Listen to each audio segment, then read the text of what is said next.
I feel strongly about, really thinking about what do I want this next chapter to be? I'm turning the page in the book. I get to write it this time. And what do I want it to be? The goal is to retire with clarity, go into it with open eyes, and really live your life with intention, thrive with purpose. You don't want to look back with regret. Don't wait. Don't wait till you're retired for 5 or 6 years to start thinking about it. Do it now. Welcome to She Coaches Coaches, the podcast where we have thoughtful, honest conversations about what it really takes to build a thriving coaching business. I'm your host, Candy Motzek, and before building my business, I spent years as a senior corporate leader. Now, today, I work with coaches who are smart, well trained, and deeply capable, and who want clarity about how to grow in a way that feels aligned and financially sustainable. On this show, I sit down with successful coaches to explore the real decisions behind their success, how they got started, what shifted as they grew, and the mindset and business choices that helped them gain momentum without burning out. Whether you're early in your coaching journey or refining a business you've already built, She Coaches Coaches is here to offer perspective, confidence, and grounded insight to support your next chapter. To learn more about how I work with people, go to my website, stepintosuccessnow.com. And now let's dive in. Hey there, and welcome to this episode of She Coaches Coaches. I'm your host, Candy Motzek, and I am so glad that you're here. I have a special guest to share with you today. Her name is Lori Candela. And let me tell you a little bit about Lori before we dive in. She's a certified professional retirement coach and founder of Retiring on Purpose. With more than 30 years of experience in coaching, leadership development, and career transition, she helps successful professionals prepare for the non-financial side of retirement and create a meaningful, fulfilling next chapter with greater clarity, purpose, and intention. Lori, welcome to the show. Thank you, Candy. Thanks for having me. There is something that was in your bio that I really appreciated, and that is the non-financial side. Now, it's not to say that the financial knowledge and our money mindset isn't important, but there is so much more to that transition. How did you get started in that area? Great question. So I started out, as you read in my bio, doing a lot of different things with regard to learning and development. And I got to a point where I started thinking about my own retirement and would I retire? What would that look like? And what I realized was that I was just ready to move on to a different part of the work that I've been doing. So I had been doing a lot of instructional design for corporations to help their change, whatever change they were bringing into the organization. I would go in and help design their learning strategy and the programs that would go along with that to bring people into the new way of being, the new transition. So I thought about what parts of my career do I really enjoy the most? And it came down to coaching and facilitation. And that's when I really started looking at creating my own plan and went to coach training school and became a certified professional coach. And started thinking about what was I going to focus on. So, of course, a lot of new coaches, just like many others, I said, well, I can coach anybody on anything, right? But knew how important it was to narrow my niche. So I thought, well, I was, helping leaders get their teams through transition. So I guess I'll help leaders get their teams through transition, right? So I took a workshop on how to create your signature program, and I started designing a program for leaders. And I got about halfway through and realized, you know what? I don't want to do this. I don't want to help other people help people through transition. I want to help people through transition. And in that workshop, a woman said to me, well, Lori, with your background, have you thought about becoming a certified retirement coach? And I said, what? There is such a thing, right? Whenever you hear about retirement planning, it's always that financial side. So she shared more. And of course, I got very excited and I took a look into the program and I was hooked. I thought, this is really where I'm supposed to be. So I got yet another certification as a certified professional retirement coach and really found my home, my niche. So I started designing my own programs and working with clients, and it's been a wonderful experience. I love that. And I love the thread of what did I really enjoy? What were the parts of my role that I really enjoyed? What felt really strong for me? And to leverage that. And then the phrase that you used was something like, instead of helping Mhm. leaders learn how to transition their team, why can't I just help people to transition? Right, Yeah. right. So it's just that much closer, right? Like it's, Mhm. one less degree of separation in Right. the process. What are you most excited right now about your work? Like, what's the big thing Mhm. going on for you? There's so much, and I think the one piece that I'm really excited about is I have a strategic process that I have for the coaching strategy or my client journey. And I love taking people through that exploratory phase of, what is this next chapter going to mean to me? What is my new identity, my purpose, and all of those kinds of things. And we put it together into what I call a retirement journey roadmap. And it really helps to take all of that self reflection, put it in one place, and then tie some goals to that. And really begin thinking about what are those next small steps that I can take to move me forward. And I think what I'm really excited about is I'm repackaging some of that into group coaching so that I can offer people the opportunity to work together as a group and build a community so that they know they're not alone. Some Mhm. people prefer that one on one coaching that I do, and I love doing that too. I think in the group, it will really help them to go through it together and to create community around that. So I'm looking forward to launching that in the early fall. Nice. And that again, there's this transition period, if they're leaving their workplace, they're completely who they are is now different. They don't have that title anymore. They don't have that structure of how they work their day anymore. And all of their coworkers and peers, they've moved past them or, distant from them. So it's important to have that peer group around. Yeah. Absolutely. Makes me really think, there's lots of people that we know that are in the midst of retiring. And frankly, I look at them and I think, why would you want to retire? But Mm. then I forget that get to do the thing I love to do as opposed to the thing that I used to do for corporate. And so maybe if I still did that, I'd really want to retire too. But Mm. it's kind of, that's one of the common transitions. Are you seeing that a lot with your clients as well? That they're not retiring to no work, they're retiring to an avocation or a more, purposeful business. What do you think? Absolutely. It's hard to go from that, driven career, climbing the ladder and really focused on our goals and our structure and our purpose to go from that to nothing. So I see a lot of, what's next in terms of what do I want to do? And sometimes people are just real honest and they say, I need to take some time off and kind of decompress. Or I had one friend who would say, I need to do a corporate detox so that I can figure out what's next. And and I respect that. And I think what's really important is during that time to recognize that there's a big part of a major life transition that sometimes goes overlooked. So we think about, oh yeah, they're retiring. Oh, how cool. They can do what they'd like to do. Or, now the retirement party's over and they can do whatever sport they want to do or go golfing or fishing or Yeah. whatever. And I think what's important to recognize is that it is a transition. And just like anything that ends, there's kind of that what we were most familiar with, and that's ending. And we know there's going to be a new beginning, right? So, but we don't know what it is yet because we're not there. And there's that in between, or what I like to refer to as the messy middle. And it's figuring out all of that and going through those emotions that often go along with that. And sometimes that catches people by surprise.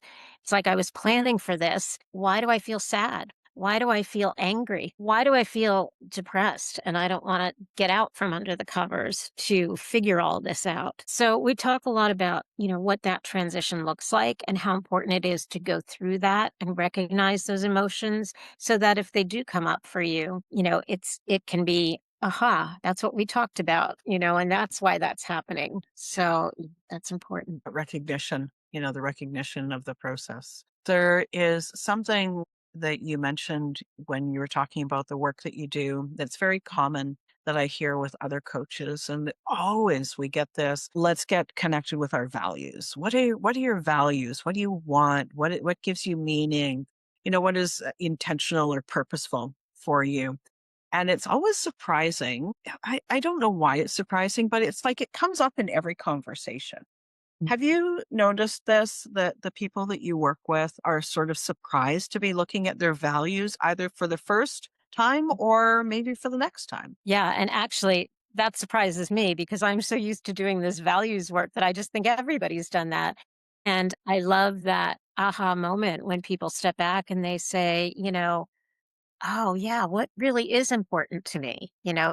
Is it shifting now? And, maybe just an example, maybe going through my career, I was driven by achievement and, monetary reward. And maybe that's not as important now. So, yes, stepping back and really taking a look at what those are. And then we talk about not only what those values are, but how will you live aligned with them and how will you know that you're doing that as well? Yeah, what are the signs to look for that you're aligned or not, right?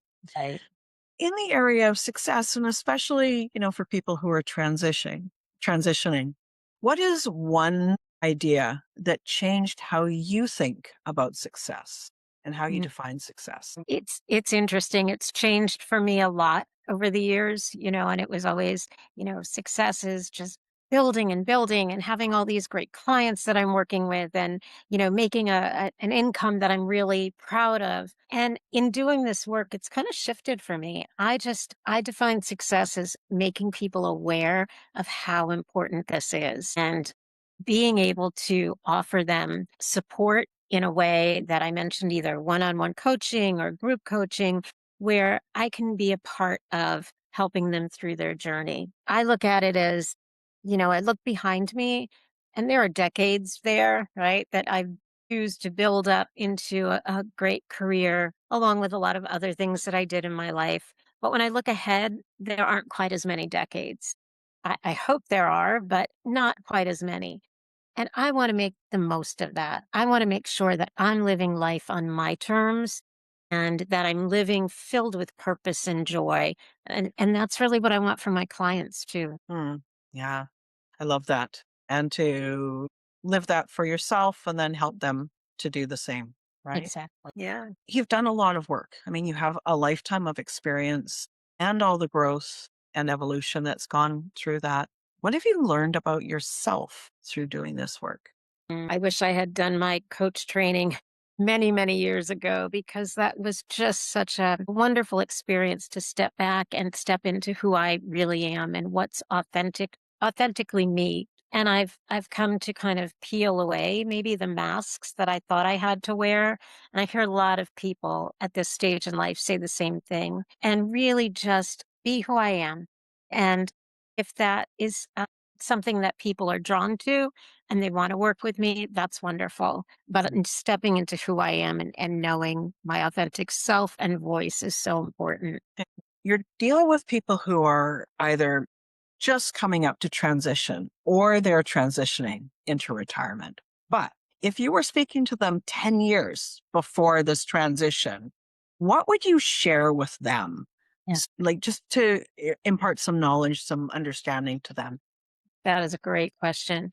I would say to them, begin now. Begin thinking about what you want that future to look like, because that's what I did. And I realized that, I didn't want to keep designing learning as much as I enjoyed it. I was good at it. It's not something that I wanted to continue for the rest of my career. And that's when I began, I actually worked with a career counselor at one point to really define some of this for myself and put together a plan. And 10 years out, I was looking at it probably 15 years out, but had younger children then and knew that I couldn't quite fit all that together. But it gave me what was next. It gave me, this is what I want to do. This is what I need to get there. So some of the things that, people might be interested in exploring, for me, it was coaching and getting that training and getting that experience. For others, it might be, I've always wanted to open a franchise of my favorite business. I don't know what that means. So it might take that time to begin planning, saving, learning if that's the right one. Somebody else might say, I just, really want to volunteer. I want to do meaningful work. How can you begin doing that now in a small way? What would bring most meaning to you? A lot of highly ambitious people are experiencing burnout. There's been a lot of conversations around burnout. And I Mm. wonder how that experience would change if somebody was able to work with you 10 or 15 years prior to their transition. How would that change their experience? Could they avoid burnout entirely? It's like they kind of have lost their hope, but Yeah. what you do is provide possibility and hope so that they can work towards that. Yeah, I hadn't really thought about it like that before, but I Like think you're the definitely burnout coach for people that then never have to burn out, right? I'll let you know when I burn out, but I haven't Good. done it. Oh, I think you're okay. You're good. But yeah, it's like, what is causing that burnout? Is it dissatisfaction in their current career? Or is it a lack of acknowledging what they need? The self care, the excitement, the passion that they have for something. And, really kind of looking at that together and saying, okay, well, I may be in this job. I was just in a meeting where someone was talking about golden handcuffs, right? And it's like, I'm in this job, this high paying career, and I feel stuck. It's okay, I can do this stuff, but I'm not really enjoying it like I hoped I would. And it's a matter of, okay, so are you really stuck? And if you are, what can you do now to bring that piece of planning into place to help prevent some of that burnout from where you're feeling stuck? That's really Yeah. helpful. And you've just pointed out a couple of different reasons somebody might lean into burnout. I know that Mm. there's many, but those are two really common reasons. And so I appreciate you sharing those. Just before we get ready to wrap up, maybe it's months from now and this episode has been live for a while and somebody happens upon it and they're listening to it. What do you want the listeners to carry away with them from this conversation? I really I feel strongly about, really thinking about what do I want this next chapter to be. I'm turning the page in the book. I get to write it this time. And what do I want it to be? And kind of keeping that in mind. And, I share that the goal is to retire with clarity, go into it with open eyes and really live your life with intention, thrive with purpose. And really, you don't want to look back with regret. Don't wait. Don't wait till you're retired for 5 or 6 years to start thinking about it. Do it now. Thank you so much, Lori. Yeah. Can you share with people how they can find out more about you and also your free gift, please? Absolutely. So if you go to my website, which is retiringonpurpose.com, and you'll find there a free gift of a retirement clarity assessment. It's a great tool that will give you, I'll give you some personalized feedback on it as well. I also have the opportunity to just book a 30-minute consultation call with me, a clarity call, where we can just chat about your journey and I can share ways that I might be able to support you on your way. Lots of free resources there. You can also find me on LinkedIn, Lori Candela. I'll make sure to put all those links in the episode notes so it's quick and easy for people to click through and find out more about you. I've really enjoyed the conversation, Lori. Thank you so much for joining us. Thank you for having me, Candy. I've enjoyed it as well. Thanks so much for listening to this episode of She Coaches Coaches. If this conversation resonated, take a moment to reflect on what stood out and how it connects to where you are right now. Coaching businesses grow through clarity and thoughtful choices, not pressure or hustle. If you'd like more support, you can learn more at stepintosuccessnow.com. I'll put the link in the episode notes. And if you found this episode helpful, I'd appreciate it if you would share it with a peer or colleague who would enjoy it as well. I appreciate you being here. Have a great day.